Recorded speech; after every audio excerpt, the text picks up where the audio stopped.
2023년 고난주간 특세 둘째 날 주님 앞에 나오신 우리 모든 성도님들, 그리고 또 온라인으로 참석하고 계신 우리 성도님들 주님의 이름으로 환영하고 축복합니다.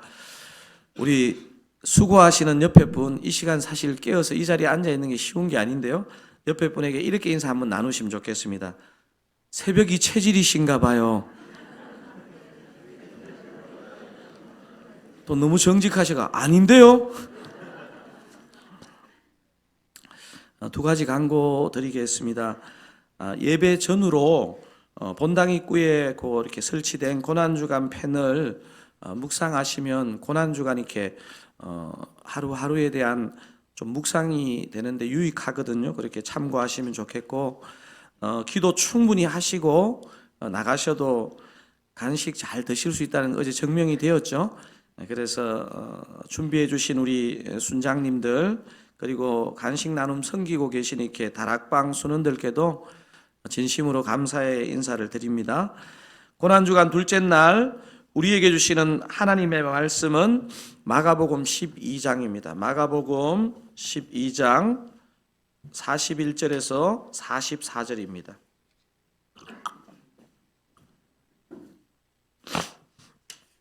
마가복음 12장 41절에서 44절까지 말씀입니다. 성경으로는, 제 성경으로는 신약 성경 77면입니다.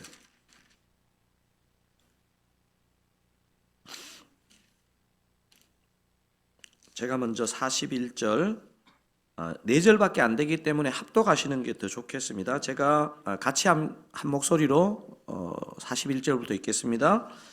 예수께서 헌금함을 대하여 앉으사 무리가 어떻게 헌금함에 돈 넣는가를 보실새 여러 부자는 많이 넣는데 한 가난한 가부는 와서 2렙돈 곧 한 고드란트를 넣는지라. 예수께서 제자들을 불러다가 이르시되 내가 진실로 너희에게 이르노니 이 가난한 과부는 헌금함에 넣는 모든 사람보다 많이 넣었도다. 그들은 다 그 풍족한 중에서 넣었거니와 이 과부는 그 가난한 중에서 자기의 모든 소유 곧 생활비 전부를 넣었느니라 하시니라. 아멘. 미국 콜로라도에서 교회를 개척해서 목회하는 제가 사랑하는 후배가 있는데요, 그 교회에 자폐 소년이 한 명 있는데 그 제 후배 목사에게도 이 교회에서도 너무너무 소중한 존재입니다. 교회 개척부터 수년이 지난 지금까지 이 소년이 헌금 시간이 되면 누가 시키지도 않았는데 스스로 헌금 바구니를 돌린다고 합니다. 이 자폐 증상 중에 자신의 루틴을 고집하는 이 증상이 있거든요. 그 헌금 바구니를 이 소년이 돌릴 때 누군가 헌금하지 않으면 절대로 넘어가지 않는 루틴이 있는 거예요.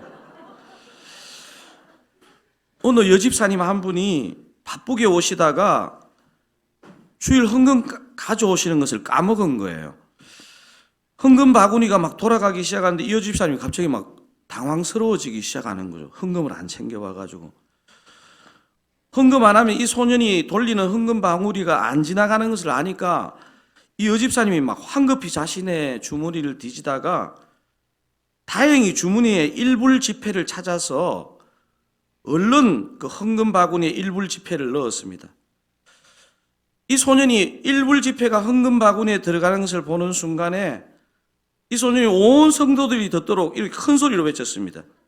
$1 땡큐. 세상에서 가장 무서운 헌금위원입니다. 적지 않은 목사님들이 오늘 읽었던 이 본문을요, 교회의 건축이나 재정이 필요할 때 본문으로 사용하시는 경우가 많습니다. 가난한 가부도 이렇게 생활비 전부를 넣었는데 많은 축복을 받은 우리는 어떻게 헌금해야 할까요? 이러면서 이 본문을 사용하는 경우가 많습니다. 사랑하는 드사랑 가족 여러분, 오늘 우리가 읽었던 이 본문이 과연 이 고난주간을 보내시는 우리 주님께서 헌금 많이 하라고 주신 도전일까요? 혹시 예수님 당시에 성전의 모형도 같은 것을 여러분 혹시 인터넷으로 보신 적이 있는지 모르겠습니다. 성전 바깥에, 그 예루살렘 성전 바깥에 이방인의 뜰이 있고, 성전 안으로 들어오면 여인들의 뜰이 있었습니다. 그 여인들의 뜰에서 성전으로 들어가는 그 입구에 오늘 본문에 나오는 그 헌금함이 위치했습니다. 제가 사진으로 한번 준비했는데요. 여러분 저기 사진에 보면 그 밑에 글씨에 뭐라고 적혀 있습니까? 그러니까 사진이 있고 옆에 동전이 있고 그 밑에 뭐라고 적혀 있죠? 뭐라고 적혀 있습니까? 예루살렘 성전의 여성의 뜰에는 13개의 나팔 모양의 헌금괴가 놓여 있었다. 우측은 과부가 바쳤던 렙돈이다. 지금 그림에 나오는 것처럼 그게 큰 메인 사진처럼 여인의 뜰에는 저 가만히 보시면 입구가 나팔 모양이고 구리로 만들어진 헌금괴 13개가 있었다고 합니다. 여러분 한번 상상해 보십시오. 헌금함도 구리, 화폐도 구리나 은이니까 헌금이 바닥에 떨어지는 순간 얼마를 넣었는지 이렇게 느낌이 좀 오는 거예요. 참 이거 자체가 굉장히 이 사람의 욕심이 들어있는 설치입니다. 이 가난한 여인이 헌금한 액수가 42절에 어떻게 기록되어 있습니까? 한 가난한 과부는 와서 어떻게 넣었다고요? 2렙돈, 곧 한 고드란트를 넣는지라. 여기서 나오는 렙돈은 헬라 화폐 단위이고요, 고드란트는 로마 화폐 단위입니다. 여러분 지금 요거로 봐서는 저 액수가 좀 분위기상 적은 것 같은데 어느 정도 적은지 잘 추측이 안 되죠? 당시 노동자 하루 일당을 어떻게 불렀습니까? 1데나리온. 근데 이 한 렙돈은 어느 정도 되느냐 하면요, 128분의 1 데나리온. 우리 방송팀에서 저는 드리지도 않았는데 이미 다 준비를 해 놓으셨네요. 그래서 한 렙돈은 얼마 정도 됩니까? 우리 한국 화폐 기준으로 약 500원. 2렙돈은 얼마입니까? 1,000원 정도 되는 액수입니다. 그런데 오늘 본문 끝절인 44절에서 이 과부는 가난한 중에서 자기의 모든 소유, 곧 무엇을 넣었다고 표현되어 있습니까? 생활비 전부를 넣었다 이렇게 표현해요. 이 여인이 얼마나 가난했는지를요, 우리 주님이 지금 포커싱해가 보여주고 있습니다. 사실 생활비 전부가 아니고요, 이런 거는 생존비라는 단어가 더 적합할 것 같습니다. 죄송합니다. 이렇게 가난한 여인도 생활비 전부를 넣었는데 여러분도 헌금 좀 많이 하시오, 이런 메시지일까요? 저는 오늘 본문과 앞의 문맥을 살펴보면서 본문에 많은 의미가 들어있겠지만 한 2가지 정도 메시지를 살펴보고자 합니다. 오늘 본문이 주는 1차적인 메시지를 제대로 파악하기 위해서는요, 항상 이 내러티브로 된 본문은 문맥이 중요합니다. 그 안에 있는 문장도 중요하지만 문맥이 중요한데요, 오늘 본문의 전 문맥에서 우리 예수님이 어떤 부분을 지적하고 있는지를 한번 살펴보는 게 중요합니다. 마가복음 12장 38절에서 40절을 한 목소리 읽겠습니다. 예수께서 가르치실 때에 이르시되 긴 옷을 입고 다니는 것과 시장에서 문안 받는 것과 회당의 높은 자리와 잔치의 윗자리를 원하는 서기관들을 삼가라. 그들은 과부의 그 받는 판결이 더욱 중하리라 하시니라. 지금 예수님이 과부의 헌금을 얘기하시기 전에 어느 부류를 고발하고 있습니까? 앞에 보면 서기관이라는 단어가 나옵니다. 서기관들을 향한 책망의 내용 중에 지금 조금 전에 40절 한번 다시 떼어주시겠습니까? 과부의 가산을 삼키며가 들어가 있습니다. 저기 보니까 과부의 가산을 삼킨다는 내용이 나오고 있습니다. 전문맥에. 과부가 어떤 사람입니까? 보호자인 남편이 죽은, 요즘 우리가 주일날 살펴보는 룩 같은 여인이 이 시대 가장 약자 중에 한 명입니다. 사실 이 당시의 과부는 약자 중에 약자입니다. 그래서 구약의 이스라엘 사회의 가장 약자, 도와줘야 될 약자를 고아와 가부, 이 단어를 계속 사용합니다. 혹시 여러분 구약의 11조에 대해서 한번 공부해 보신 적이 있습니까? 이게 제가 보니까 구약의 11조는요, 요즘 우리의 11조하고는 비교가 되지 않습니다.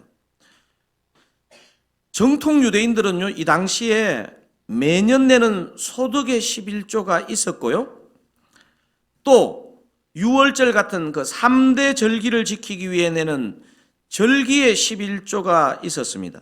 이게 다가 아닙니다. 그리고 매 3년마다 오늘 본문에 나오는 가난한 자들을 구제하기 위한, 그러니까 구제를 위한 11조가 3년마다 있었습니다. 제가 이걸 계산을 한번 해보니까요, 정통 유대인들이 구약이나 예수님 당시에 기본적으로 냈던 11조가 합치면 얼마냐 하면요, 최소 자기 소득의 23.33%를 11조로 내었습니다. 이스라엘 백성이 11조를 내고 헌금을 하는 주된 정신은요, 우리 여러분 헌금에 대해서도 잘 생각해야 됩니다. 이게 하나님께만 바쳐지는 것이 아니라는 것을 알 수 있습니다. 가난한 자, 약자를 돌보기 위한 이유가, 그게 하나님을 향한 헌금의 굉장히 중요한 정신으로 들어가 있다는 것입니다. 그래서 오늘 본문의 1차적인 메시지는 가난한 과부도 재산 전부를 드렸으니 너도 더 헌금 액수를 늘려라, 그런 얘기가 아닙니다. 오늘 본문이 말하는 두 가지 메시지 중에 첫 번째 메시지는 이런 메시지입니다. 우리 주님의 메시지는 한번 1번 큰 소리로 읽어보실까요? 약자에 대한 긍휼과 배려가 없는 공동체에 대한 엄중한 우리 주님의 책망의 메시지입니다. 무엇을 책망하고 있다고요? 약자에 대한 긍휼과 배려가 없는 공동체에 대해서 우리 주님이 엄중하게 책망하고 계시다는 것입니다. 과부를 칭찬하기 전에 약자에 대한 긍휼이 없는 공동체에 대한 하나님의, 우리 주님의 탄식, 이게 오늘 본문에서 굉장히 중요한 메시지라는 것입니다. 우리 드사랑교회는 이런 점에서 어떻습니까? 꼭 경제적으로만이 아니라 항상 우리 정신 속에 이 약자를 생각하는 것이 있느냐는 것입니다. 우리 주님이, 제가 보니까요, 목회를 하다 보니까 우리 주님이 못 참는 게요, 약자를 함부로 하는 것, 이거를 못 참는다는 것을 제가 많이 느낍니다. 여러분, 경제적인 약자도 있지만요, 심리적이고 자존감이 약한 약자도 교회 안에 많이 있습니다. 어떤 형태의 약자가 되었든 약자를 배려하는 교회가 우리 더사랑교회가 되기를 바랍니다. 여러분, 이것이 어떤 측면에서는 직접적인 전도보다도 더 중요한 측면입니다. 자, 오늘 본문이 말하는 첫 번째 메시지가 뭐라고요? 약자에 대한 긍휼과 배려가 없는 공동체에 대한 엄중한 우리 예수님의 책망이 첫 번째 메시지입니다. 책망이 하나 이 메시지 안에 들어있다면요, 다른 하나는 당연히 이 과부에 대한 칭찬의 의미가 들어 있습니다. 가난한 과부가 칭찬을 받은 이유가 뭘까요? 헌금 액수가 요즘 금액으로 따지면 1,000원 정도밖에 되지 않았는데 말입니다. 왜 가난한 과부가 칭찬을 받았을까를 한번 여러분 본문 속에서 우리의 추측 말고 우리 예수님의 눈은 무엇을 보고 있는지, 여러분 이 구절을 제가 읽을 때요, 느낌이 예수님이 이렇게까지 주목하나? 이게 마가는요, 오늘 본문에서 예수님의 눈을 주목하고 있습니다. 한번 41절에서 44절 한번 읽어보겠습니다. 예수께서 헌금함을 대하여 앉으사 무리가 어떻게 헌금함에 돈 넣는가를 보실세 여러 부자는 많이 넣는데 한 가난한 과부는 와서 2렙돈 곧 한 고드란트를 넣는지라. 예수께서 제자들을 불러다가 이르시되 내가 진실로 너희에게 이르노니 이 가난한 과부는 헌금함에 넣는 모든 사람보다 많이 넣었도다. 그들은 다 풍족한 중에서 넣었거니와 이 과부는 그 가난한 중에서 자기의 모든 소유 곧 생활비 전부를 넣었느니라 하시니라. 여러분 41절 이런 표현은요 진짜 있는 그대로 잘 보셔야 됩니다. 41절 다시 한번 읽어볼까요? 예수께서 헌금함을 대하여 앉으사 무리가 어떻게 헌금함에 돈 넣는가를 보실세. 거기까지만 읽겠습니다. 예수께서 무리가 어떻게 헌금함에 돈 넣는가를 보실세. 예수께서 보실세. 여러분 헌금 생활이든 신앙 생활이든 이 키가 어디에 있느냐면요, 예수께서 보실세. 예수께서 보실세. 어제 본문이, 여러분 한번 생각해 보시면 어제 본문이 주로 우리 예수님의 입에 주목했다면 오늘 본문은 어디에 주목합니까? 예수님의 눈. 제가 이번 고난주간 특세를 준비하면서 저도 생각해 보니까 예수님이 직접적으로 고난당하신 얘기에 포인트가 있다기보다는요, 그 고난당하시러 가시는 예수님이 무슨 말씀을 하시는지, 그의 눈에 무엇이 주목되는지가 사실 이 마가에게 핵심이었습니다. 사랑하는 사랑하는 가족 여러분, 예수께서 우리의 모든 헌금, 모든 삶을 지켜보고 계신다는 게 솔직하게 대답해 보세요. 부담스럽습니까? 너무너무 좋습니까? 좋지만 부담스럽습니다. 이렇게. 대부분 부담스럽고 두렵다고 솔직히 느껴지실 거예요. 물론 저에게도 그런 부담스러운 마음이 때로 있습니다. 근데 여러분 이 부분을 한번 생각해 보시면 아마 이 제자훈련 받으실 때 이런 질문이 있었던 것으로 아는데요. 사람이 나를 계속 쳐다보는 것은 부담스럽지만 주님이 진짜 나를 계속 보신다. 이거보다 더 든든한 거 있겠습니까? 이거보다 더 우리를 살리는 게 있겠습니까? 오늘 본문을 가만히 묵상해 보시면 우리 예수님은요, 헌금의 액수를 보시는 게 아니라는 걸 알 수 있습니다. 자, 44절 한번 다시 읽겠습니다.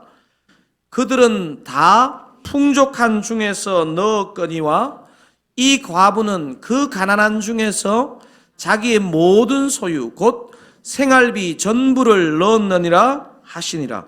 뭘 말합니까? 사람들은 헌금에도 남은 돈이 많은데 이 과부는 생활비 전부를 넣었다는 말입니다. 예수님이 왜 가난한 과부의 헌금을 칭찬했을까요? 여기서 오늘 진짜 중요한 단어, 희생이란 단어입니다. 희생. 희생이 있는 헌금이었기 때문이라는 것입니다. 그래서 오늘 본문이 말하는 그 두 번째 중요한 메시지는 뭡니까? 가난한 과부의 헌금을 칭찬하신 이유가 뭐라고요? 희생이 있는 헌금이기 때문이라는 것입니다. 저는 오늘 본문에서 가장 중요한 한 단어를 그냥 꼽으라면, 본문 속에 직접적으로 나와 있지는 않지만 이 본문에 깔려있는 가장 중요한 키워드, 희생입니다. 희생. 진정한 헌신, 진정한 헌금에는요 반드시 희생이 따릅니다. 진정한 목회, 진정한 신앙생활에는요 반드시 희생이 따릅니다. 사랑하는 사랑가족 여러분, 이 가난한 여인의 희생은요 12제자보다 더 제자 잡다는 걸 보여주기 위해서 예수님이 십자가 지시기 전에 이 사건을 보여주시는 것입니다. 또한 이 여인의 희생은 그냥 한 여인의 희생이 아니고 우리를 위해 고난당하신 희생당하신 예수님 자신의 예표이기도 합니다. 예수님의 눈과 마음은 그 희생이 있는 곳에 있습니다. 제가 분당 우리 교회에서 복지재단 담당 목사로서 섬기면서 이거를 계속 봤습니다. 저는 사실 복지재단을 맡기 전에요, 대형 교회의 복지재단이라서 돈 많은 몇 사람이 돈 많이 내서 운영하는 줄 알았습니다. 하지만 수많은 성도님들의 작은 물질들, 시간, 재능을 모아서 주님이 일하시는 현장을 제가 본 것입니다. 분당 우리 복지재단 안에 컬추투게더라는 기관이 있는데요, 여러분 중에서도 거기 지금 우리 드사랑교회는 섬기신 분이 있는지 모르겠습니다. 여러분, 가난한 사람들이 제일 받기 어려운 교육이 뭐냐면요, 영수가 아니고 미술, 음악. 가난한 부모가 가난한 자식한테 영어 수학을 시킬 여유가 어디 있습니까, 한국에서. 이 기관에 매주 선생님으로 섬기시는 한 분이 계셨는데, 이분이 아마 굉장히 불우한 청소년기를 보낸 것 같아요. 아마 그 집사님이 어렸을 때는요, 불우해도 머리가 좋거나 의지가 강하면요 성공하는 경우가 많았는데 요즘은 그렇지 않거든요. 그래서 이분이 불우한 청소년기를 보냈지만 탁월한 재능이 있어서 서울대 미대를 나오고 애니메이션 회사를 운영하는, 제가 볼 때는 매우 바쁜 분이었습니다. 제가 볼 때 이런 분 같으면 그냥 헌금만 해도 될 것 같은데, 그런데 일주일에 하루 내지 이틀 정도를 꼭 그 저녁 시간에 컬처투게더 와가지고 아이들에게 그림을 가르치고 그러면서 꿈을 심어주는 것을 제가 바로 옆에서 봤습니다. 저는 그 기관을 통해서 전혀 예수 믿지 않는 아이들이 교회에 관심을 가지고 교회에 나가는 것을 보았고요, 예수 전혀 믿지 않는 그 학생의 부모가 아이가 달라지는 것을 보면서 아니, 교회가 진짜 이런 곳이야 하는 놀라움을 가지는 것을 현장에서 보았습니다. 여러분, 참된 헌신, 참된 헌금은요 반드시 희생이 들어가 있습니다. 희생 손해가 없다 그러면 그 헌금, 그 헌신을 막 사람 보기에 막 엄청 많은 것 같아도요 점검해 봐야 돼요. 주님은 우리가 가진 떡 10개 전부를, 제가 분당 우리 복지재단을 보니까요, 우리 주님이 막 성도한테 너 떡 10개 다 바쳐, 10개 있는 거. 이렇게 주님이 일하지 않는다는 것을 봤습니다. 떡 10개 중에서 1개, 뭐 때로는 반 개만이라도 희생해서 나누는 자를 통해서 주님이 일하시는 것을 제가 목도했습니다. 제가 오늘 설교를요, 오늘 이 여인의 이 희생을 가장 저는 잘 담은 시 하나를 여러분과 나누고 오늘 설교를 마치려고 합니다. 이 마중물이라는 시인데요, 아마 목사님이면서 시인이신 것 같아요. 마중물이라는 시, 임의진이라는 분, 저 개인적으로 친분은 없는데요, 이 시를 한번 여러분 같이 한번 읽고 오늘 설교를 마치고 싶습니다. 같이 한번 읽어보실까요? 우리 어릴 적 펌프질로 물 길어 먹을 때 마중물이라는 게 있었습니다. 마중물 한 바가지 먼저 펌프 윗구멍에 붓고 부지런히 펌프질을 하다 보면 마중물은 어두운 땅속 깊이 내려가 꾹 엎드려 숨어 흐르는 거대한 물줄기 만납니다. 잠깐만요. 1년 요거 좀, 옛날에 이 마중물 어떤지 펌프질 해보신 분들은 아시죠? 이렇게 고기를 안 끄떡이시는 분 다 젊으신 분들이에요. 2연도 읽어보겠습니다. 잠시 후 마중물이 대불고 오는 그 큰 물줄기의 무게가 낭창하게 손에 느껴지는 감이 오졌습니다. 나 기쁨 잃고 우울하였을 때, 나 믿음 잃고 이리 기웃 저리 기웃 방황할 때, 나 엄두 잃고 우두커니 손 놓고 앉았을 때, 나 위하여 기쁨의 마중물 되어준 사람 있습니다. 내 속에 태산 같은 믿음의 마중물 되어준 사람 있습니다. 내 앞서 팔 걷어붙이고 그 엄청난 큰일 시작할 수 있도록 마중물 되어준 사람 있습니다. 내 삶의 답답한 10년 속에 시원한 생수로 찾아온 마중물 사람, 그 사람에게 감사합니다. 그리고 이제 나도 누군가의 마중물이 되어야겠습니다. 그리고 이제 나도 마중물 노릇하며 살겠습니다. 갑자기 아멘이 나옵니다. 그죠? 여러분, 사실 우리 드사랑교회는요, 분당 우리 교회라는 마중물이 탄생시킨 교회입니다. 우리의 DNA 속에는요, 우리가 이 마중물이 되지 않으면요, 존재 이유가 없는 교회로 탄생했고 이제 1주년을 맞게 됩니다. 사실 저는 그런 마음이 있습니다. 이번에 우리 전교인 야외 예배 가는데요, 사실 1년간 여러분들 꽤나 힘든 시간을 보내셨기 때문에 주님 믿는 게 그냥 너무너무 좋다, 이걸 느끼는 시간이 되면 좋겠고요.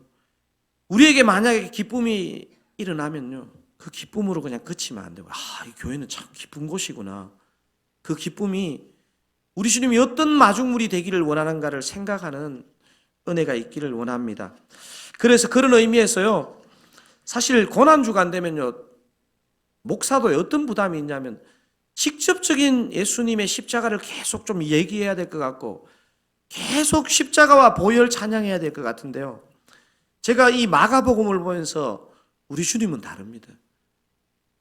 그래, 네가 삶의 현장에서 바라봐야 될 십자가가 뭔지를 주님 우리에게 보기를 원하시는데, 오늘 이 찬양이 그런 찬양인 것 같습니다. 우리 오늘 눈물로 하늘에서 씨앗을 심는다. 꿈꿀 수 없어 무너진 가슴에 저들의 푸른 꿈 다시 돋아나도록. 제가 요즘 우리 성도님들 신방을 계속 하고 있잖아요.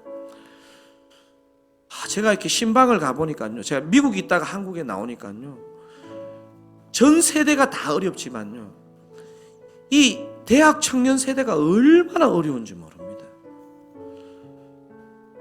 가보면요, 저희 시대 때는 저는 막 공부 안 해도 그냥 취업되고 막 이랬는 것 같은데, 제가 보니까 막 공부 엄청 열심히 하는데 취업하는 게 엄청 힘듭니다, 사실은. 여러분, 사실 우리 집의 자녀들, 가정의 자녀들, 또 우리 지체들의 그 가정의 자녀들, 우리 교회의 청년들, 여러분 진짜 우리가 마중물 되어야 됩니다. 오늘 우리 이 찬양하면서요, 우리 주님은 이 일 하시려고 고난 당하셨다는 확신 가지시고, 우리 오늘 이 찬양을요, 고난주간 둘째 날 특세 찬양으로 부르기를 원합니다. 우리 오늘 눈물로